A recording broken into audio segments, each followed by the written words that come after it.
අයිබෝවන් අද නේදුවේ පුතේ මීඩියා පන්තියෙන් ආයෙත් තාව මීඩියා උගන්වන්න.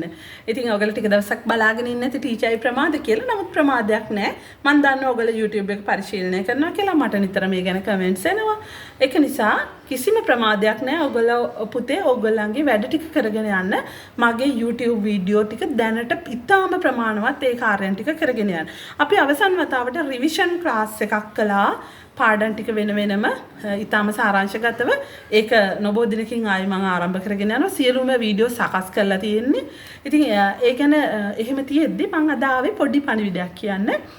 2024 A level විභාගය පැවැත්ුණා රිසල්ට් ආවා. ඉතින් පුතාලා බලන්න වෙතේ ඒ ටීචර් නිශ්ශබ්ද මෙච්චර වීඩියෝස් කරන එහෙම ටීචර් අය නිශ්ශබ්ද කියලා 2024 වෙනුවෙන් මම ඔන්ලයින් ක්ලාස් එකක් කළා ඔබේ අවශ්‍යතාවය මත. මම YouTube එකට එළඹුණේ ක්ලාස් එකක් කරන්න බලාගෙන නෙවෙයි. ඒක මගේ විනෝදාංශයක් විදිහට මම පටන් ගත්ත දෙයක් එකපාරට මට හිතිලා පටන් ගත්ත දෙයක් තමයි මගේ YouTube එක. ඉතින් 2024 දරුවෝ දිගින් දිගටම ඉල්ලපු නිසා මම ක්ලාස් එකක් කළා.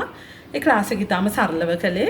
ඉතාම පහසුවේ මට පහසු විදිහට දරුවුන් විදිහට ඉතාම සරල විදිහට මම ඒක කළා. එතකොට ඇත්තට මේ ක්ලාස් එකේ හිටිය ළමයි 35ක් 40ක් වගේ හිටියා. අවසාන මාසේ නම් ළමයි සමහර අන්තිම සෙමිනාර්ස් වලට ළමයි 50ක් විතර සම්බන්ධ වුණා.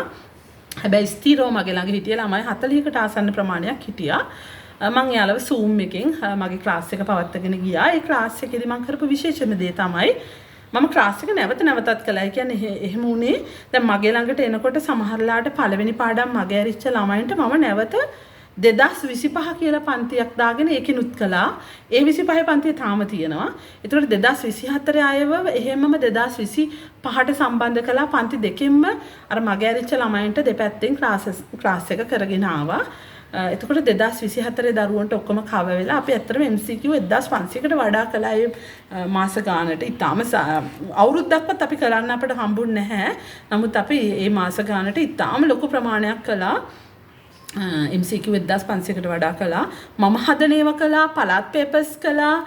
ඊට පස්සේ මගේ යාළුවන්ගෙන් ගුරුවරු ඉන්නවා මගේ යාළුවා අපේ ශාස්ත්‍රයේ ඒ අයගෙන් අරගන්නේව ඒගොල්ලන්ට කියලා. ඒගොල්ලන්ගේ නම් ප්‍රසිද්ධ කළා මම කළා. වෙන තැන් වලින් හොරාගත්තේ නැහැ. සමහර පේපර්ස් මම අරගෙන හදාගත්ත යම් අවබෝධ අරගෙන. මොකද අපේ ශාස්ත්‍රයේ තියෙන පේපර්ස් වලින් සමහර දේවල් ගන්න පුළුවන්. පාස් පේපර්ස් වල තියෙන ඇඩ් කළා. ඒ වගේ දේවල් අපි කළා. මම කළා. එතනදී ළමයි ගොඩ අවබෝධය ලබා ගත්තා. අපි අන්තිමටම කළා විශාල සම්මන්ත්‍රණ මාලාවක්. ඒ සම්මන්ත්‍රණය දවස් 5ක් වගේ කළා මට මතකයි. අපි මම සාමාන්‍යයෙන් කළේ සිකුරාදා දවසේ 6 8 පන්තිය. පැය දෙකට වඩා කළේ නැහැ. සමහරලාට අන්තිම හරිය වෙද්දි පැය 9 පැය 3 එහෙම කළා. හැබැයි අන්තිම සෙමිනාර්ස් වල මම රෑ 12ක වෙනකනුත් පන්ති කරපු දවස් දෙක තුනක් තිබ්බා. ඒ අන්තිම දවස් ටික එහෙම කරලා අපි දරුවෝන් එක්ක ලස්සන්ට ඒ වැඩේ නිමා කළා. ඉතින් මට ලොකු බලාපොරොත්තුවක් තිබ්බා මේක හරියයි කියලා. ඇත්තටම රිසල්ට් පොඩි තිගැස්මක් නොතිබ්බ නෙවෙයි. හැබැයි මට ලොකු විශ්වාසයක් තිබ්බා දරුවෝ හොඳ ප්‍රතිඵලයකට යයි කියලා. ඒ කිව්වත් වගේම ප්‍රතිඵල ආවා. ප්‍රතිඵල ආයනකොට මට මේ වෙනකොට ළමයි 35 දෙනෙක් යාළගේ ප්‍රතිඵල දන්වලා තියෙනවා. ඒ 35 දෙනාගෙන් 19 දෙනෙක්ටම A තියෙනවා. B තියෙනවා 11 දෙනෙක්ට 5 දෙනෙක්ට C තියෙනවා. එතකොට දැන් 5ක් 6ක් විතර මට ප්‍රතිඵල දන්වලා නැහැ. මම බල කරලා හොයන්න ගියෙත් නෑ. මට එහෙම කරන්න පුළුවන්. මම තනියෙන් මේක කරන්නේ. මේ ක්ලාස් එක මම තනියෙන් කරන්නේ. එතකොට මම කවුරුවත් ඇසිස්ටන්ට් කෙනෙක් අරගෙන නෑ. එතකොට මට ඔක්කොම හැන්ඩල් කරන්න වෙන්නේ. ඒක නිසා මට කියන දේවල් විතරක් ගන්නවා. පුළුවන් දේ කරනවා. මට පුළුවන් මට්ටමින් විතරයි මම ක්ලාස් එක කරගෙන ගියේ. ඒක නිසා තව 5කගේ 6කගේ රිසල්ට් එන්න තියෙනවා. මම දන්නේ නැහැ රිසල්ට් මොනවද කියලා. හැබැයි මං හිතන්නේ නරක රිසල්ට් එක කියලා. ඒකට මම එක උදාහරණයක් කියන්නම්. 34 දෙනෙක් මට රිසල්ට් කියලා තියෙන වෙලාවක එක්තරා දරුවෙක් මට මේ ගිය සතියේ දවසක් කතා කරලා ටීචර් නම්බර් එක නැති වෙලා තිබ්බ රිසල්ට් කියා ගන්න බැරුව ටීචර් මට A2යි B1යි මීඩියා වලට එකක් කියලා. එතකොට මං එයාට ඇත්තටම බැන්නේ නැයි පුතා ඔයා මට රිසල්ට් කියන පරක්කු උනේ එහෙම කියලා. මොකද ඒ දරුවන්ට මම පෝස්ට් ඒ කියන්නේ තැපැල් මාර්ගිකව විභාගයක් පවා පැවැත්තුවා. එක්සෑම් එකක් පවා පවත්වලා මම පේපර්ස් බලලා ඒගොල්ලන්ට ලිපින වලට තැපැල් කරලා ඒ විදිහේ ක්‍රියාදාමයකුත් කළා. මම ඒ සතිපතා ඒගොල්ලන්ගේ ප්‍රශ්න ලියලා බලලා ෆොටෝ ගහලා ඒගොල්ලෝ එවනවා මම බලලා යවනවා. හරිම වෙහෙසකර කාර්යයක් කළේ. ඇත්තටම දෙයක් කරද්දී අපි එහෙම කැපවීමෙන් කරන්න ඕනේ. මම හිතන දරුවන්ට ඒකේ ලොකු ප්‍රතිඵලයක් හම්බුණා. විභාගයට යද්දී ඒගොල්ලෝ හොඳ මට්ටමකින් ගියා. සියලුම දේවල් සාකච්ඡා කරලා ගියා. MCQ එපා වෙන තරමට කරා. කියන්නේ එකම විවිධ විදිහට හදලා අපි ගියා. ඒකේ ප්‍රතිඵලය කියලා වැඩක් නෑ පුතා. ඒ ක්‍රමේ සාර්ථකයි කියලා ළමයි මට කියන එක ගැන මට මාර සතුටුයි. මොකද මම දන්නවා කොහොමද ඒ ක්‍රමේ තමයි හරිම ක්‍රමේ කියලා. මම පාසලේ පවත්වන්න නැත්නම් මම දැන් පාසලේ වුණත් මේ ගිය පාර මගේ ටීම් එකක් හිටියේ නැහැ පාසලේ. මේ පාර මගේ ටීම් එකක් ඉන්නවා. මම මේ ළමයින්ට එක්ක දැන් මම මේ වෙනකොට ඉන්නේ 7 වෙනි පාඩමේ. මම 8 වෙනි පාඩමේ මම ඒගොල්ලන්ට එක්ක මම උගන්වන්නේ නැහැ. ඔන්න මම උගන්වන්නේ නැහැ පුතාලා. මම උගන්වන්නේ නැහැ. මම ගොඩක් රිවිෂන් කරන්නේ. අවශ්‍ය දේ රිවිෂන් හැමතිස්සෙම රිවිෂන් කරන්න ඕනේ මාස 10ක්වත් අඩුම ගානේ රිවිෂන් කරන්න ඕනේ. දෙවෙනි අවුරුද්ද ඇත්තටම රිවිෂන් කරන්න ඕනේ. පේපර්ස් කරන්න ඕනේ කොහොමද කියලා ඉගෙන ගන්න මේ වෙලාවේදී. ඉතින් මං අන්නේ ඒ අභියෝගය දරුවන්ට දීලා දරුවන්ට ඒක ඉෂ්ට සිද්ධ කරන්න මට පුළුවන්කමක් ලැබුණා. ඉතින් මට ඒ 19 ගැන B11 ගැන C5 ගැන ආඩම්බරයි. C5 ගැන පොඩි දුකක් තියෙනවා නැත්තේ නෑ. නමුත් එහෙම තමයි. දැන් මට එක දරුවෙක්ගේ C1 ගැන මම කියන්නම්. ඒ දරුවට MCQ 50න් 43ක් හරි. දෙවෙනි එකෙන් තමයි ආ ප්‍රශ්නයක් දාගෙන දිනා පටලවගෙන ඔක්කොම. හිතන්න පුතා 43ක් හරි ගිහිල්ලා C1ක් ඇවිල්ලා තියෙන. හොඳ අවබෝධයෙන් ගියේ. හැබැයි ඒ වෙලාවේ විභාගේ තියෙන මානසිකත්වයත් එක්ක සමහරුන්ට ඒ වගේ දේවල් වෙන්න පුළුවන්. එහෙම ප්‍රශ්න වෙන ගොඩක් ළමයි තියෙන ඒකයි C2යි.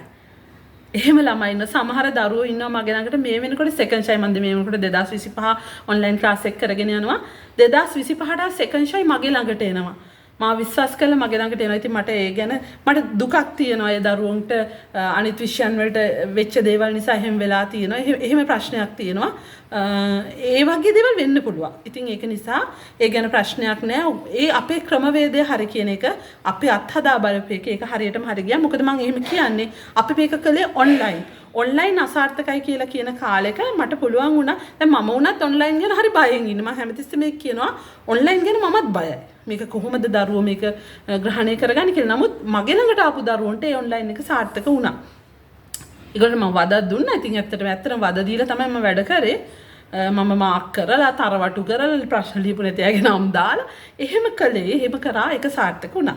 ඉතින් ඔබට අලුත් පණිවිඩයක් කියන්නේ අපිට හොඳ කෝස් ටිකක් තියෙන උපාධි පාඨමාලා තියෙනවා කැම්පස් යන්න. දැන් මේ පාර අපේ ශාරීරික අධ්‍යාපනයට හොඳ අවස්ථා තියෙනවා. සබරගම විශ්වවිද්‍යාලය යාපනයේත් තියෙනවා. නමුත් අපිට භාෂා ප්‍රශ්න සහ යාපනය ඉල්ලන්න බෑ. සබරගමුව ජයවර්ධනපුර කැලණිය ශාරීරික අධ්‍යාපනයේ සෙට් ස්කෝර් එක හරි අඩුයි. ඉතින් ඒවට ක්‍රීඩා කරන ළමයින්ට එම හොඳ chances හම්බ වෙනවා. ඉතින් ඒ වගේ අපිට හොඳ වපසරියක පාඨමාලා තෝරගන්න පුළුවන්. ඉතින් ඒක නිසා C3 යන තියෙන ළමයාටත් ගන්න පුළුවන් විදිහට හොඳ සෙඩ් එකකින් ගියොත් යන්න පුළුවන් උපාධි පාඨමාලා තියෙනවා. ඉතින් ඒක නිසා පුතා හරි පරිස්සමෙන් මේ පොත පරිශීලනය කරලා උපාධි පාඨමාලා ගැන ඔයගලන්ට අවබෝධය ලබා ගන්න පුළුවන්. ඉතින් මම ඉදිරියේදී මේ වීඩියෝ එකකුත් කරන්නම්. ඒ වගේම ඔයගලන්ට මම මේ පණිවිඩය කියන්නේ 2025 වෙනුවෙන් මම මේ වෙනකොට ඔන්ලයින් ක්ලාස් එක කරගෙන යනවා. ඒ ක්ලාස් එකත් ඉතාම හොඳ මට්ටමින් දැන් ටිකක් දියුණු මට්ටමින් කරගෙන යනවා ළමයි මහලොකු ප්‍රමාණයක් මම ඒක ප්‍රායෝගිකයිනේ මම කරන විදිහත් එක්ක මට ලං වෙන්නේ මාත් එක්ක වැඩ කරන්න පුළුවන් ළමයි විතරයි. ඒ මට්ටමේ ප්‍රමාණයක් තමයි මට එකතු වෙන්නේ. ඒ අයට මම ඒක හොඳට කරනවා. ඒ වගේම අලුත්ම පරිවිඩය තමයි 2026 මම දැම්මම පාඩම් ගන්න. ඇත්තටම 2026 උසස් පෙළ පටන් ගන්නකොටම ගොඩක් දරුවෝ මගෙන් ඇහුවා පටන් ගන්න නැද්ද කියලා. මම කිව්වා නෑ දැන් මම පටන් ගන්න නෑ කියලා. හැබැයි මට හිතෙනවා දැන් තමයි සුදුසුම වෙලාව කියලා. ඉතින් මේ ජූනි මාසේ ඉඳලා මම හිතුවා 2026 පන්තිය පටන් ගන්න. ඕගොල්ලන්ට අවශ්‍ය විදිහට මාත් එක්ක සම්බන්ධ වෙලා මම ඒ තොරතුරු දෙන්නම්. ඔයගලන්ට පුළුවන් මාත් එක්ක ක්ලාස් එකත් එක්ක ජොයින් වෙන්න 25 අයට කොහොමද තියෙනවත් 26 අයට අලුතෙන් පටන් ගන්නවා 25 මගේ අරිච්ච අයට 25 ලියන මුල් පාඩම් මගේ අරිච්ච අයට පුළුවන් 26ත් එක්ක සම්බන්ධ වෙන්න එතකොට මේ දෙකම පැරලල් අපිට සමානුපාතිකව සමානව මේක කරගෙන යන්න පුළුවන්. ඉතින් මේක මාකටිං වැඩක් නෙවෙයි. මම වගකීමක් හිතුව වැඩ කරන ගුරුවරයෙක්. ඉතින් පුතාලට පුළුවන් මාත් එක්ක සම්බන්ධ වෙලා ඉදිරියට වැඩ කටයුතු කරගෙන යන්න. මම හිතන්නේ මේක මම කිව යුතු දෙයක්. මීඩියා කියන්නේ ලියන්නේ නැතුව, හිතන්නේ නැතුව, අවබෝධ කරගන්න නැතුව ගොඩ දාගන්න බැරි විෂයක්. ලේසි. ඕන කෙනෙක්ට එළිපිට බැලුවොත් මේක ලේසි වගේ පෙනේ. හැබැයි මේක ලේසි නෑ. මේක හරි රසවත් හැබැයි. හරියට තේරුම් ගත්තොත්. ඉතින් මම ඔයගලන්ට ආරාධනා කරලා ඉන්නවා ඔයගොල්ලෝ මාත් එක්ක එකතු වෙන්න. අපේ මීඩියා පන්තියත් එක්ක වත්සලා ගමගෙත් එක්ක ඉදිරියට සම්බන්ධ වෙන්න ඔයගලන්ට පුළුවන් උපරිම සේවාව මට ලබා දෙන්න මම කැමතියි. මොකද මේ ක්ලාස් එක මට 아무තු අභියෝගයක් වගේම පෙළඹවීමක් වුණා, උත්තේජනයක් වුණා මගේ ජීවිතේට. මගේ වෘත්තීය ජීවිතේට ලොකු උත්තේජනයක්. ඒ කියන්නේ දැන් මම උගන්වන්නේ පිරිමි පාසලක පිරිමි ළමයින්ට. මට මේකෙදි නානාවිධ වූ චරිත හම්බ වෙනවා. සමහර දරුවෝ සිසුන් ටිකක් වැඩිමහලු අය 40 දශකයේ ඉන්න අයත් මට හම්බ වෙනවා. ඉතින් ඒ අයත් ඒක මාරම අපසරි. සමහරවිට ඒගොල්ලන්ගේ අදහස් මාර මැචුවර්ඩ්. හරිම පරිණතයි. ඒ පරිණතකම නිසා මේ විෂය මාර රසවත්.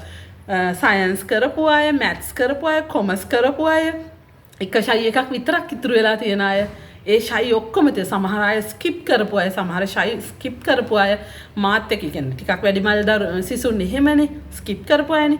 ඒගොල්ලෝ මාත් එක්ක සම්බන්ධ වෙලා ඉන්න මට මාරම අභිප්‍රේරණයක් මේක. පෙළඹවීමක් මගේ වෘත්තීය ජීවිතයේ සාර්ථකත්වය සඳහා. මගේ වෘත්තීය ජීවිතයේ සාර්ථකත්වය කියන්නේ මම මීඩියා වලින් සාර්ථක වෙනවා කියන එක. මගේ ඉගැන්වීම් කාර්ය, මගේ ගුරු භූමිකාව සාර්ථක වෙනවා කියන එක තමයි. ඉතින් ඕගොල්ලෝ නිසා, ඕගොල්ලන්ගේ අයියලා අක්කලා නිසා මගේ ගුරු භූමිකාව සාර්ථක වෙලා තියෙනවා. මම ෂාප් වෙලා තියෙනවා, මම තියුණු වෙලා තියෙනවා, මම මුවහත් වෙලා තියෙනවා. ඉතින් ඒක මට ලොකු සේවාවක්. මට මං වෙනුවෙන් ලොකු සේවාවක්. ඉතින් මේක ගනුදෙනු කාර්යයක්. ඔබටත් මටත් දෙගොල්ලන්ටම මේකෙන් යම් වාසියක් අත් වෙනවා. ඒක ඇත්තටම වාසියක්. ඒක පොසිටිව්.